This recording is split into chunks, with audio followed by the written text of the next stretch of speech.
Welcome to the Prayagraj institute. आज हम लोग बात करेंगे हिंदी के महत्वपूर्ण प्रश्नों के बारे में।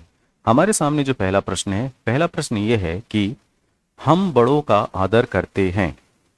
ध्यान से देखिए, हम बड़ों का आदर करते हैं, इस वाक्य का प्रकार आपको बताना है। यह किस प्रकार का वाक्य है?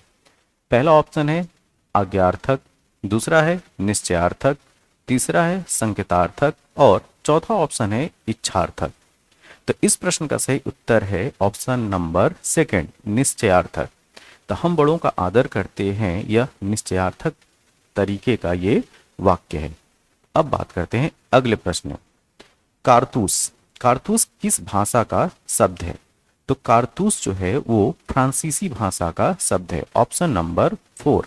ध्यान रखिए, कारतूस फ्रांसीसी भाषा का शब्द है। अगला प्रश्न, निम्नलिखित में से कौन सा शब्द सदैव एक वचन में प्रयुक्त होता है? आपको बताना है कि इनमें से कौन सा शब्द सदैव एक वचन में प्रयुक्त होता है। तो इसका जो पहला ऑप्शन है वही सही है, जनता। जनता हमेशा जो है वो एक वचन में प्रयुक्त होता है, बाकी के जो है वो बहुवचन है। आगे, निम्नलिखित में स्त्रीलिंग शब्द है, आपको बताना है इसमें से स्त्रीलिंग शब्द क्या है। संविधान, प्रवेश, परिवहन, गवेषणा। तो इसका सही उत्तर है ऑप्शन नंबर 4, गवेषणा। गवेषणा जो है वो स्त्रीलिंग शब्द है। वह इतना कमजोर है कि चल भी नहीं सकता, में कि चल भी नहीं सकता है। आपको बताना है कि यह जो वाक्य है वह इतना कमजोर है कि चल भी नहीं सकता। तो इसमें जो कि चल भी नहीं सकता वो किस प्रकार का वाक्य है? तो ये है क्रिया विशेषण उपवाक्य, मतलब ऑप्शन नंबर तीसरा, क्रिया विशेषण उपवाक्य। तो वह इतना कमजोर है कि चल भी नहीं सकता में कि चल भी नहीं सकता क्या है? क्रिया विशेषण उपवाक्य। अगला प्रश्न, पवन शब्द में आपको संधि बताना है। पवन शब्द में कौन सी संधि है? तो पवन शब्द में संधि है अयादि संधि, ऑप्शन नंबर तीसरा। अगला प्रश्न, निम्नलिखित विकल्पों में से उपसर्ग रहित शब्द है। आपको बताना है कि इसमें से कौन जो है उपसर्ग रहित है। तो ये है छात्र, ऑप्शन नंबर 4। निम्नलिखित विकल्पों में से अकर्मक क्रिया है। आपको बताना है कि इसमें से कौन जो है अकर्मक क्रिया है। पढ़ना, हंसना, लिखना और खाना। तो इसमें जो खाना है, ठीक, पढ़ना, हंसना, लिखना, खाना। तो इसका जो सही उत्तर है ऑप्शन नंबर 2, हंसना। हिंदी व्यंजनों में क वर्ग के सभी ध्वनियां हैं। आपको बताना है कि क वर्ग की ध्वनियां किस प्रकार की हैं। तो क वर्ग की सभी ध्वनियां जो है वो कंठ हैं, ऑप्शन नंबर तीसरा। अगला प्रश्न, जब किसी व्यंजन का संयोग उसी व्यंजन के साथ, ध्यान दीजिए, जब किसी व्यंजन का संयोग उसी व्यंजन के साथ होता है तो उसे क्या कहते हैं? ऑप्शन ए संयुक्त व्यंजन, संयोग द्वित्य, तीसरा स्पृष्ट और चौथा है ईषत्। तो इस प्रश्न का सही उत्तर है संयोग द्वित्य, ऑप्शन नंबर 2। अगला क्वेश्चन, व्यंजनों में अघोष, ऊष्म एवं महाप्राण है। आपको बताना है कि व्यंजनों में कौन अघोष, ऊष्म एवं महाप्राण है। तो यहाँ पे ऑप्शन है श, द, म, ब। तो इसका सही उत्तर है ऑप्शन नंबर 1, श। निम्नलिखित में से लघु स्वर कौन सा है? आपको बताना है कि इसमें से लघु स्वर कौन सा है। तो ऑप्शन नंबर तीसरा, जो री है वो लघु स्वर में आता है। विसर्ग किस वर्ग से संबंधित होता है? आपको बताना है विसर्ग किस वर्ग से संबंधित होता है। तो विसर्ग जो है वो कंठ वर्ग से संबंधित है, ऑप्शन नंबर सेकंड। शब्दों में से स्त्रीलिंग संज्ञा शब्द कौन सा है? ये चार ऑप्शन है, चील, उल्लू, केचुआ, पक्षी। इसमें आपको बताना है कि स्त्रीलिंग संज्ञा शब्द कौन सा है। तो ये है चील। पुल्लिंग स्त्रीलिंग का गलत जोड़ा कौन सा गुण है? ठीक है, तो यहाँ पे ऑप्शंस हैं। पहला लाला, लालाइन, सुकुल, सुकलाइन, बाघ, बाघिन, मामा, मुमानी। तो इसका सही उत्तर है सुकुल, सुकलाइन। ये जो है पुल्लिंग स्त्रीलिंग का गलत जोड़ा है। अगला प्रश्न, निम्न वाक्यों में से सामान्य भविष्यतः काल सूचक वाक्य का चयन करना है। तो सामान्य भविष्यतः काल का जो सूचक वाक्य है वो है उस ऋषि का हृदय बड़ा कठोर होगा। पहला ऑप्शन इसका सही उत्तर है। अगला प्रश्न, अगर वह आता हुआ तो क्या होगा, वाक्य में कौन सा काल है। ध्यान से पढ़िए इस प्रश्न को। अगर वह आता हुआ तो क्या होगा, वाक्य में कौन सा काल है। तो यह है संभाव्य वर्तमान काल। संभाव्य वर्तमान काल, ऑप्शन नंबर तीसरा। निम्न शब्दों में से कौन सा क्रिया शब्द से निर्मित भाववाचक संज्ञा शब्द है। तो ऑप्शन है दासत्व, बड़प्पन, धैर्य और सजावट। इसका सही उत्तर है सजावट। एक बार फिर से प्रश्न को देख लीजिए। प्रश्न ये था कि निम्न शब्दों में से कौन सा क्रिया शब्द से निर्मित भाववाचक संज्ञा शब्द है। यह है सजावट। उच्चारण शब्द का संधि विच्छेद है। ठीक है, तो उच्चारण शब्द का आपको संधि विच्छेद बताना है। तो इसका सही संधि विच्छेद है उत प्लस चारण। तो ऑप्शन नंबर डी, उत प्लस चारण, ये हो गया उच्चारण। निम्नलिखित विकल्पों में से करण कारक का उदाहरण आपको बताना है। तो करण कारक का उदाहरण है बढ़ई लकड़ी से मेज बनाता है। ठीक है, ऑप्शन नंबर तीसरा। निम्नलिखित में से उत्क्षिप्त व्यंजन आपको बताना है कि निम्नलिखित में से उत्क्षिप्त व्यंजन कौन सा है। तो ऑप्शन नंबर सेकंड, ड और ढ, ये जो है उत्क्षिप्त व्यंजन में आते हैं। अनुस्वार को कहते हैं। अनुस्वार को क्या कहते हैं, तो अनुस्वार को अयोगवाह भी कहते हैं। ऑप्शन नंबर एक। द्रौपदी का चीर, द्रौपदी का चीर होना मुहावरे का अर्थ आपको बताना है। तो इसका अर्थ है ऑप्शन नंबर टू, अत्यधिक विस्तृत होना। अगला प्रश्न, निम्नलिखित में से महादेवी वर्मा की रचनाओं के प्रकाशन का सही क्रम बताना है आपको। मतलब ये सारी उनकी रचनाएं हैं, लेकिन सबसे पहले कौन, फिर उसके बाद कौन, फिर उसके बाद कौन सी रचना जो है वो प्रकाशित हुई थी, इस क्रम के हिसाब से आपको उत्तर बताना है। इसका सही उत्तर है ऑप्शन नंबर एक, निहार, रश्मि, नीरजा और सांदगी। ये सही क्रम है। ऑप्शन नंबर एक इसका सही उत्तर है। अगला प्रश्न, सेना का पर्यायवाची है। आपको बताना है कि सेना का पर्यायवाची क्या होता है। तो सेना का पर्यायवाची होता है कटक। अगला प्रश्न, माला फेरत जुग भया गया न मन का फेर, कर का मन का डारी के मन का फेर। उक्त पंक्तियों में आपको अलंकार बताना है। तो इसमें यह अलंकार है यमक अलंकार। इस प्रश्न को फिर से देखिए। माला फेरत जुग भया गया न मन का फेर, कर का मन का डारी के मन का फेर। इसमें है यमक अलंकार। मगही किस उपभाषा की बोली है। आपको बताना है मगही किस उपभाषा की बोली है। तो ये है बिहारी भाषा, बिहारी उपभाषा की।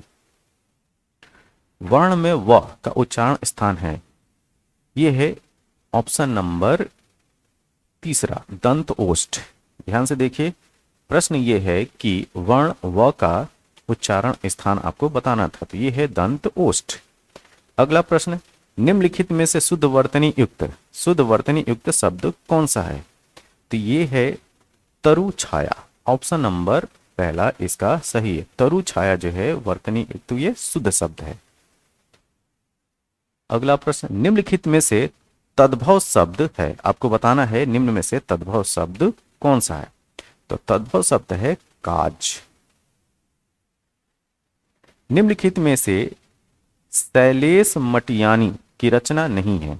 ठीक है, तो शैलेश मटियानी की कौन सी रचना नहीं है। यह है एक सड़क 57 गलियां। ये शैलेश मटियानी की रचना नहीं है। अधोगति में उपसर्ग आपको बताना है कि अधोगति में कौन सा उपसर्ग है। तो इसमें उपसर्ग है ऑप्शन नंबर तीसरा, अधा।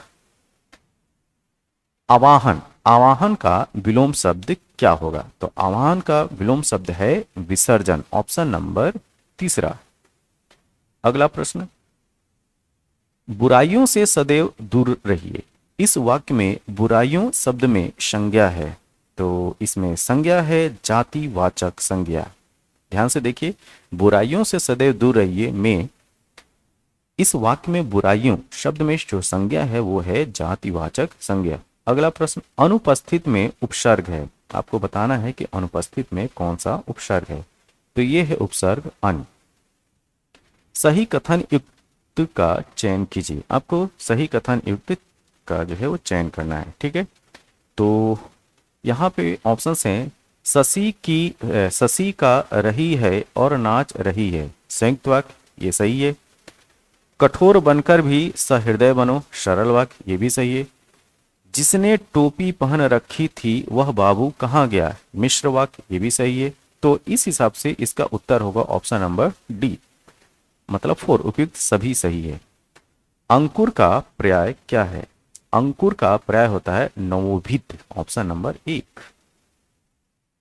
वह सर्वनाम के किस भेद के अंतर्गत आता है? आपको बताना है कि वह सर्वनाम के किस भेद के अंतर्गत आता है। यह होता है अन्य पुरुष, ऑप्शन नंबर 4। अनुभवी का विशेष है, ऑप्शन नंबर 2, अनुभव। अनुभवी का विशेष है अनुभव। अगला प्रश्न, परिमाणवाचक विशेषण किस वाक्य में है? तो यह है 2 किलो अनाज दे दीजिए। तो 2 किलो अनाज दे दीजिए, यह है परिणामवाचक विशेषण। तारीख शब्द है, आपको बताना है कि तारीख शब्द कैसा शब्द है। तो तारीख शब्द जो है वो विदेशी शब्द है। कैसा? विदेशी।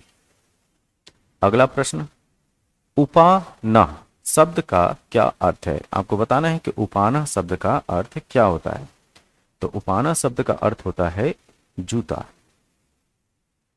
लघु उत्तरीय शब्द में कौन सी संधि है? आपको बताना है कि लघु उत्तरीय शब्द में संधि कौन सी है। तो लघु उत्तरीय शब्द में संधि है दीर्घ संधि, ऑप्शन नंबर 4। में पर किस कारक के चिन्ह है? में पर किस कारक के चिन्ह है? तो में पर जो कारक है ये है अधिकरण कारक, ऑप्शन नंबर 2। निम्नलिखित में पुल्लिंग शब्द है। आपको बताना है कि निम्नलिखित में पुल्लिंग शब्द कौन सा है। कुटुंब, ऑप्शन नंबर 3। हमें सफलता मिलने तक प्रयास करना चाहिए, ठीक है। हमें सफलता मिलने तक प्रयास करना चाहिए, ऑप्शन नंबर 3, संबोध बोधक अव्यय। अगला प्रश्न, धन का प्रवाची शब्द नहीं है, उसे चुनिए। धन का प्रवाची जो शब्द नहीं है वो आपको बताना है। तो इसका उत्तर है ऑप्शन नंबर 2, द्रव। वर्तनी के अनुसार शुद्ध रूप का चयन कीजिए। वर्तनी के अनुसार शुद्ध रूप का चयन करना है। ईर्ष्या, ईर्षा, ईर्षा, ईर्षा। तो इसका सही उत्तर है ऑप्शन नंबर 1, ईर्ष्या। किन ध्वनियों को अनुस्वार कहा जाता है? ठीक है, ऑप्शन नंबर 1 इसका सही है। स्वर के बाद के आने वाली नासिक ध्वनियां जो है वो अनुस्वार कहलाती हैं। फिर से देखिए, अनुस्वार क्या है? स्वर के बाद के आने वाली नासिक ध्वनियां। शुद्ध वाक्य का चयन करना है, इसमें से आपको शुद्ध वाक्य का चयन करना है। मैं अनेक विद्वानों से मिला हूं, यही ये शुद्ध वाक्य है। अगला प्रश्न, हिंदी भाषा की लिपि है। आपको बताना है कि हिंदी भाषा की लिपि कैसी है। तो हिंदी भाषा की लिपि है देवनागरी। आंधी आने पर वे एक घर में छुप गए, ठीक है। आंधी आने पर वे एक घर में छुप गए, ये है मिश्र वाक्य। वाक्य में क्षण भर ठहराव के लिए प्रयुक्त चिन्ह है, ठीक है, अल्प विराम, ठीक है। वाक्य में क्षण भर ठहराव के लिए प्रयुक्त चिन्ह है अल्प विराम। और से पहले किस चिन्ह का प्रयोग नहीं होता है? तो और से पहले न तो पूर्ण विराम का, न तो अल्प विराम का, न तो प्रश्नवाचक का। तो मतलब इसका ऑप्शन नंबर 4 सही है, ये सभी का प्रयोग नहीं होता है। उत्कृष्ट शब्द का विलोम बताना है आपको। तो उत्कृष्ट शब्द का विलोम होता है निकृष्ट, ऑप्शन नंबर 2। निम्नलिखित में से कौन सा शब्द शुद्ध है? तो इसका सही उत्तर है अभिषेक, ये है शुद्ध शब्द। यथाविधि का सही उत्तर बताइए। आपको बताना है यथाविधि का सही उत्तर। तो ऑप्शन नंबर 2, विधि के अनुसार। किए हुए उपकार को मानने वाला वाक्यांश के लिए एक शब्द है, ठीक है, ऑप्शन नंबर 1, कृतज्ञ। कंगाली में आटा गीला का अर्थ आपको बताना है, ठीक है। तो नष्ट भ्रष्ट कर देना, ये होता है कंगाली में आटा गीला। हिंदी व्याकरण के किन स्वरों में कंठ तालव्य स्वर होता है? ठीक है, हिंदी व्याकरण के किन स्वरों में कंठ तालव्य स्वर होता है? तो ये है ऑप्शन नंबर 4 ए। गुरु भाई शब्द में कौन सा समास है? आपको बताना है कि गुरु भाई शब्द में कौन सा समास है। तो ये है कर्मधारय समास, ऑप्शन नंबर 3। समासिक शब्दों में से अधिकरण तत्पुरुष का चयन करना है। तो समासिक शब्दों में जो अधिकरण तत्पुरुष है वो है काना फूसी। अगला प्रश्न, निम्न शब्दों में से कौन सा वैकल्पिक द्वंद्व समास है? ठीक है, आपको बताना है कि निम्न शब्दों में से कौन सा वैकल्पिक द्वंद्व समास है। तो ये है पाप पुण्य, पाप पुण्य, ऑप्शन नंबर 3। हिंदी व्याकरण में मूल स्वरों की संख्या कितनी होती है? तो हिंदी व्याकरण में जो मूल स्वरों की संख्या होती है वो होती है 4। यहां पे पूछा जा रहा है आपसे कुल स्वरों की नहीं, हिंदी व्याकरण में जो मूल स्वर होते हैं उनकी संख्या पूछी जा रही है, वो संख्या होती है 4। अगला प्रश्न, सीता पढ़ रही होगी, इस वाक्य में वर्तमान काल का उपभेद है। ठीक है, तो सीता पढ़ रही होगी, इसका वर्तमान काल का उपभेद है संदिग्ध वर्तमान, ऑप्शन नंबर 2। लेन देन कौन सा समास है? ठीक है, लेन देन कौन सा समास है? तो ये है इतरेतर द्वंद्व, ऑप्शन नंबर 2। निजवाचक सर्वनाम, निजवाचक सर्वनाम का प्रयोग किस वाक्य में हुआ है? आपको बताना है कि निजवाचक सर्वनाम का प्रयोग किस वाक्य में हुआ है। तो ये है आप भला तो जग भला, ऑप्शन नंबर 2। महर्षि का सही संधि विच्छेद चुनिए। ठीक है, तो महर्षि का सही संधि विच्छेद है महा प्लस ऋषि, ऑप्शन नंबर 4। वर्तनी की दृष्टि से कौन सा शब्द सही है? ठीक है, वर्तनी की दृष्टि से सही शब्द आपको चुनना है। तो ये है व्यवसायिक, ऑप्शन नंबर 2। व्यवसायिक जो है वर्तनी की दृष्टि से शुद्ध है। पाठक का स्त्रीलिंग रूप क्या है? आपको बताना है कि पाठक का स्त्रीलिंग रूप क्या है। तो पाठक का स्त्रीलिंग रूप है पाठिका, ऑप्शन नंबर 2। अगला प्रश्न, मिठाई शब्द का एक वचन से बहुवचन रूप है। ठीक है, तो ये है मिठाइयाँ, ऑप्शन नंबर 3। मिठाइयाँ जो है मिठाई का वो बहुवचन है। भारत शब्द संज्ञा के किस प्रकार को बतलाता है? भारत शब्द संज्ञा के किस प्रकार को बतलाता है? तो यह है व्यक्तिवाचक संज्ञा, ऑप्शन नंबर 4। श्रीमान शब्द में किस प्रकार की अशुद्धि है? आपको बताना है कि श्रीमान शब्द में किस प्रकार की अशुद्धि है। तो श्रीमान शब्द में हलंत संबंधी अशुद्धि है। ठीक है, अगला प्रश्न, गांठ में बांधना, गांठ में बांधना मुहावरे का अर्थ आपको बताना है। तो गांठ में बांधना मतलब खूब याद रखना, ऑप्शन नंबर 2। या जीवन, याव जीवन किस समास का उदाहरण है? ठीक है, ये है अव्ययी भाव समास। या जीवन जो है वो अव्ययी भाव समास का उदाहरण है। ठीक, तो ये हमारे सामने हिंदी के कुछ महत्वपूर्ण प्रश्न थे। यह वीडियो आपको कैसा लगा? जैसा भी लगा हो कमेंट बॉक्स में अपने सुझाव जरूर दें। तब तक के लिए थैंक यू, धन्यवाद।